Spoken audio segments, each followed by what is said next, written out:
श्री शिवाय नमस्तुभ्यम दोस्तों। 22 अगस्त 2025 शुक्रवार भाद्रपद अमावस्या की रात इस जगह फेंक देना।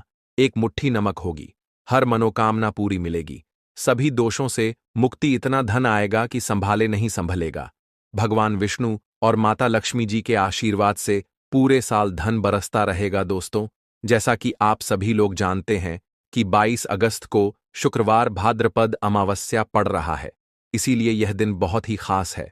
क्योंकि देखिए दोस्तों, गुरुजी ने कहा है कि जब भी शुक्रवार भाद्रपद अमावस्या पड़े तो आपको सिर्फ और सिर्फ एक मुट्ठी नमक वाला उपाय करना चाहिए।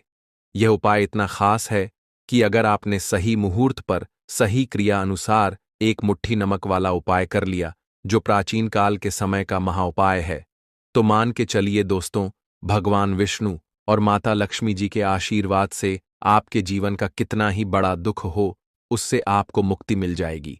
आपकी कोई भी मनोकामना हो, मान लीजिए आप नौकरी की तैयारी कर रहे थे, आपकी नौकरी लग जाएगी, आपका बंद पड़ा व्यापार चल पड़ेगा, जिस बीमारी से आप बहुत दिनों से परेशान थे, उस बीमारी से आपको मुक्ति मिल जाएगी। आपके जीवन में धन आना शुरू हो जाएगा, आपके जीवन में धन आने के सारे रास्ते खुल जाएंगे और मान के चलिए दोस्तों, फिर आपको किसी भी प्रकार की परेशानी का सामना नहीं करना पड़ेगा। इसीलिए दोस्तों, इस दिन आप लोगों को इस वाले उपाय को जरूर कर लेना है। भले ही आपने पूरे साल भर इस उपाय को ना किया हो, पर अगर आपने इस शुक्रवार भाद्रपद अमावस्या के दिन अगर इस वाले उपाय को कर लिया, तो आपको इस उपाय को करने का वह फल मिलेगा जिसकी आपने कभी कल्पना भी नहीं करी होगी। इसीलिए आप लोग इस एक मुट्ठी नमक वाले उपाय को एक बार जरूर कर लेना, ताकि आप लोगों के हाथ से यह मौका ना जा सके और आपको इस उपाय को करने का फल मिल सके। दोस्तों, यह उपाय पंडित जी ने अपनी अभी की ही शिव महापुराण की कथा में बताया है, जो इस उपाय को आज हम आपको बहुत अच्छे से समझाने वाले हैं। इस वीडियो को देखने के बाद इस उपाय को समझने के लिए आपको कोई और वीडियो को देखने की जरूरत नहीं पड़ेगी। तो चलिए दोस्तों, उपाय को शुरू करते हैं। उससे पहले, हे भगवान विष्णु, आपके इस वीडियो को जो भी लाइक और चैनल को सब्सक्राइब करें, उसके जीवन में कभी दुख दर्द मत आने देना। साथ ही साथ कमेंट बॉक्स में 5 बार जय श्री हरि जरूर लिखे, ताकि भगवान विष्णु और माता लक्ष्मी जी की कृपा आप सभी को प्राप्त हो सके। इसी के साथ मैं आप सभी को बता दूं कि आप लोग वीडियो को पूरा नहीं देखते हो, काट काट कर देखते हो और गलत गलत उपाय को कर लेते हो, तो आपसे निवेदन है कि वीडियो को पूरा जरूर देखें। देखिए दोस्तों, यह शुक्रवार भाद्रपद अमावस्या का दिन यह इतना खास होता है, इतना महत्वपूर्ण होता है। देखा गया है कभी कभी बड़े बड़े पूजा पाठ अनुष्ठान से जो मनोकामना पूर्ण नहीं होते, वह शुक्रवार भाद्रपद अमावस्या के दिन एक छोटे से उपाय करने से ही आपकी मनोकामना पूर्ण हो जाती है। और बहुत सारे लोगों ने इस उपाय को किया भी है और उनको इस उपाय को करने का फल भी जरूर मिला है। अगर आप लोग भी इस उपाय को करना चाहते हैं, तो आप इस उपाय को पहले अच्छे से समझ लेना, सुन लेना, उसके बाद करना। आपको इस उपाय का फल जरूर मिलेगा और इस उपाय को कर लेने से आपके घर में चाहे किसी भी प्रकार की दुख और समस्या क्यों ना चल रही हो, आपको उसका कारण भी नहीं पता है कि भाई यह समस्या किस कारण से चल रही है। उसका कुछ भी कारण हो सकता है, जैसे पितृदोष हो सकता है या किसी भी तरह का मंगल दोष भी हो सकता है। तो इस दिन आप लोगों को यह वाला उपाय कर लेना है। यह एक ऐसा उपाय है जिस उपाय को अगर किसी विशेष दिन पर किया जाए, तो भाई उस विशेष दिन का जो है वह तो हमें मिलता ही मिलता है, पर हमने उस दिन पर इस एक मुट्ठी नमक वाले उपाय को किया है तो हमें उससे भी बड़ा फल मिलता है, और फल बहुत जल्दी मिलता है, क्योंकि आप इस उपाय को बहुत ही बड़े और विशेष दिन पर कर रहे हो। तो चलिए अब उपाय के बारे में बात करते हैं, लेकिन उससे पहले आप लोगों को यह जानना आवश्यक है कि आखिर यह उपाय किस समय करना है, किसको करना है और कैसे करना है। तो चलिए हम आगे आपको वीडियो में एक एक करके बता देते हैं। तो दोस्तों, इस एक मुट्ठी नमक वाले उपाय को हमें इस शुक्रवार भाद्रपद अमावस्या के दिन कैसे करना है, किसको करना है, किस समय करना है और कहां पर करना है, यह सारे सवालों के जवाब आपको इस वीडियो में मिल जाएंगे। और जो यह वीडियो देखेगा भाई, उसको एक मुट्ठी नमक वाला उपाय जरूर करना चाहिए, क्योंकि इस दिन शत्रुओं और किसी भी दोष, किसी भी बीमारी से मुक्ति पाने के लिए एक मुट्ठी नमक का बहुत ही बड़ा और विशेष महत्व होता है। और जब बात आ जाए एक मुट्ठी नमक की, तो यह सोने पर सुहागा वाली बात हो जाती है और यह एक बहुत ही बड़ा उपाय हो जाता है। अब दोस्तों, इस एक मुट्ठी नमक वाले उपाय को आखिर करना किसको है? सबसे पहले हम लोग वह बात जान लेते हैं। तो देखो, घर की जो बड़ी माताएं बहनें होती हैं, उन माताओं बहनों में से कोई भी एक बड़ी माता बहन इस वाले उपाय को कर सकती है। और दोस्तों, अगर आप चाहे तो अपने घर में से सभी सदस्यों को भी इस उपाय को करवा सकते हैं। अगर किसी व्यक्ति की खुद की कोई मनोकामना है, खुद की कोई दुख और परेशानी है, जो कि वह अपने लिए ही करना चाहता है, इस वाले उपाय को तो वह खुद अपने लिए भी कर सकता है। बाकी अगर कोई घर में से ऐसा है जो कि अपने पूरे घर परिवार की सुख और शांति के लिए यह वाला उपाय करना चाहता है, तो भाई वह भी कर सकता है। उसमें भी कोई दिक्कत वाली बात नहीं है। कहने का मतलब यह है कि इस उपाय को हर एक सदस्य भी कर सकता है और पूरे घर परिवार के सदस्य के लिए घर की बड़ी माताओं बहनों में से कोई एक माता बहन भी कर सकती है। माताएं बहनें अगर घर में उपस्थित ना हो या वह यह वाला उपाय ना कर पा रही हो, तो फिर घर का कोई बड़ा सदस्य भी इस एक मुट्ठी नमक वाले उपाय को कर सकता है। चाहे फिर वह पुरुष ही क्यों ना हो, उसमें कोई भी दिक्कत वाली बात नहीं है। अब दोस्तों, एक मुट्ठी नमक वाले उपाय को हमें करना कहां पर है? देखो, इस उपाय को हमें मंदिर में ही करना है। बहुत सारे लोग प्रश्न करते हैं, हर एक उपाय को करते समय क्या हम इस उपाय को घर पर या मंदिर में कर सकते हैं? देखो, तो इस वाले उपाय को आप मंदिर पर करोगे तो अच्छा रहेगा। घर में नहीं करना है इस वाले उपाय को। उसके बाद में दोस्तों, जो अगला प्रश्न निकल कर आता है वह यह आता है इस उपाय को लेकर कि आखिर इस उपाय को हमें किस समय करना है? सुबह के समय करना है कि शाम के समय करना है? तो देखो, इस वाले उपाय को आप लोग सुबह के समय भी कर सकते हो और शाम के समय प्रदोष काल में भी कर सकते हो।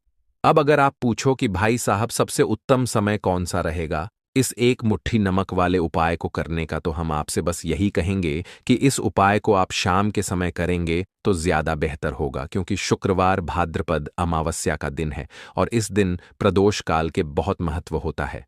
बाकी अगर सुबह के समय भी करेंगे तो भी अच्छा होगा, उसमें कोई भी दिक्कत वाली बात नहीं है। तो अब दोस्तों, जो अगली सबसे बड़ी और महत्वपूर्ण बात आती है वह ये आती है कि सुबह अगर हम उपाय को करेंगे तो हमें कितने बजे से लेकर कितने बजे तक के बीच में करना है, और शाम के समय प्रदोष काल में करेंगे तो हमें कितने बजे से लेकर कितने बजे के बीच में करना है। तो देखो, सुबह जितनी जल्दी हो सके आप उपाय को करने की कोशिश करना। बाकी अगर किसी कारणवश लेट भी हो जाओ, थोड़ी देर भी हो जाए, तो देखो, सुबह जितनी जल्दी हो सके आप उपाय को करने की कोशिश करना। बाकी अगर किसी कारणवश लेट भी हो जाओ, थोड़ी देर भी हो जाए, तो 10 या 11 बजे तक भी आप उपाय कर लेना, पर 12 बजे से ज्यादा देरी ना हो। ठीक है, इस बात का ध्यान रखना। उसके बाद में दोस्तों, अगर शाम के समय प्रदोष काल की बात करें, प्रदोष काल का जो समय है होता है वह शाम के 6 बजे से शुरू हो जाता है। मतलब शाम के 6 बजे से लेकर 7 बजे के बीच का जो समय होता है, यह समय प्रदोष काल का समय होता है। इस उपाय को 7 बजे या 8 बजे के बीच में भी कर सकते हो।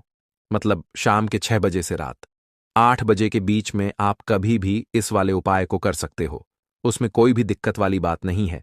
परंतु 22 अगस्त शुक्रवार भाद्रपद अमावस्या के दिन कोशिश करना कि समय के अंतर्गत ही कर लो।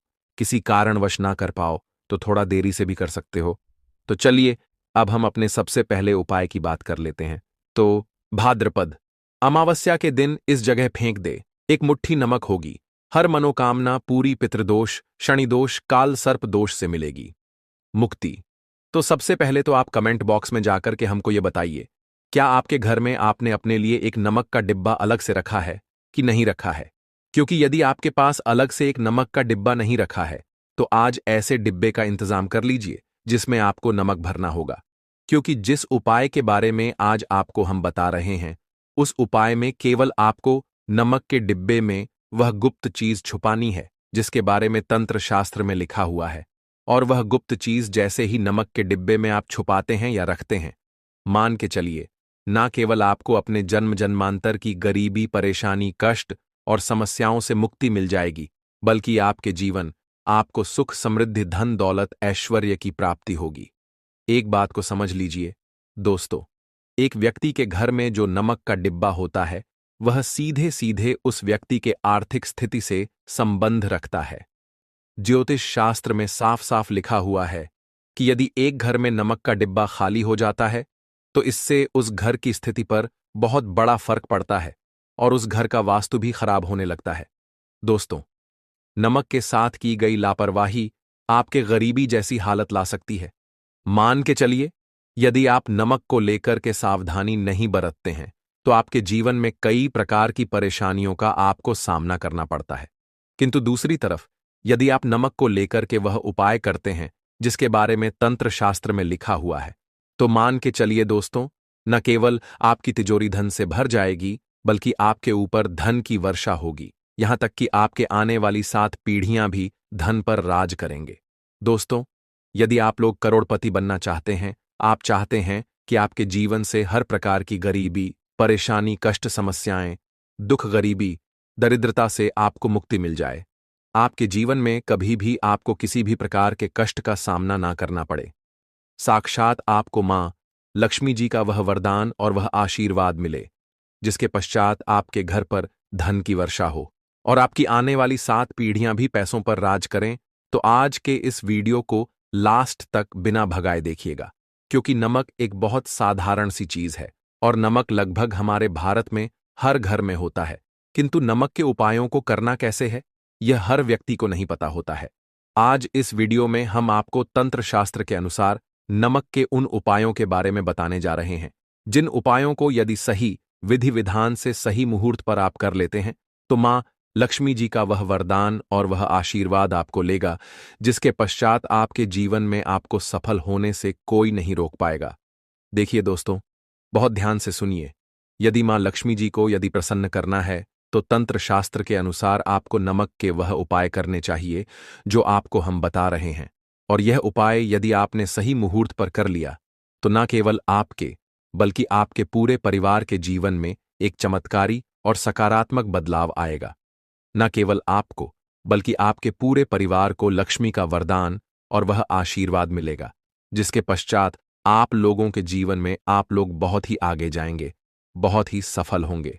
इसलिए यदि आप चाहते हैं कि मां लक्ष्मी की कृपा सदैव आपके और आपके परिवार पर बनी रहे, मां लक्ष्मी के आशीर्वाद से आप बहुत ही उन्नति करें, बहुत ही आगे जाएं, तो दोस्तों कमेंट बॉक्स में जाइए और तुरंत लिख दीजिए महालक्ष्मी जी की जय। और अभी तक आपने वीडियो को लाइक नहीं किया है, तुरंत लाइक कर दीजिए। देखिए दोस्तों, तंत्र शास्त्र के अध्ययन नंबर 54 में साफ साफ लिखा हुआ है, जैसे एक मनुष्य के जीवन में उसके खाने का स्वाद नमक के बिना अधूरा होता है, वैसे ही मनुष्य के जीवन में भी नमक के बिना उसका पूरा जीवन अधूरा माना जाता है। क्योंकि नमक न केवल घर के वास्तु दोष से संबंध रखता है, बल्कि नमक एक व्यक्ति की आर्थिक स्थिति को भी दर्शाता है। यहां तक कि वेद पुराण में तो साफ साफ लिखा हुआ है, किसी यदि नमक का डिब्बा खाली रहता है तो उस घर की बरकत नहीं होती है, उस घर की उन्नति कभी भी नहीं होती है। और जिस घर में भी नमक का सही प्रकार से उपाय किया जाता है, उस घर की बरकत भी होती है, उस घर की उन्नति भी होती है और उस घर पर सदैव सकारात्मक ऊर्जा का वास रहता है। दोस्तों, हम आपको जानकारी देने जा रहे हैं कि नमक को लेकर के वो कौन कौन सी छोटी बातें हैं जिनका आपको विशेष करके ध्यान रखना चाहिए, ताकि रोजमर्रा की जिंदगी में आने वाली परेशानियों से आप सदैव मुक्त रहे। दूसरी तरफ हम आपको नमक के उन उपायों के बारे में बताएंगे जिनको यदि आपने प्राचीन ग्रंथों के अनुसार सही मार्ग पर सही किया अनुसार कर लिया तो न केवल आपके बल्कि आपके पूरे परिवार के जीवन में एक चमत्कारी और सकारात्मक बदलाव आएगा। इसलिए इस वीडियो को लास्ट तक, अंत तक न केवल अपने लिए बल्कि अपने परिवार के भले के लिए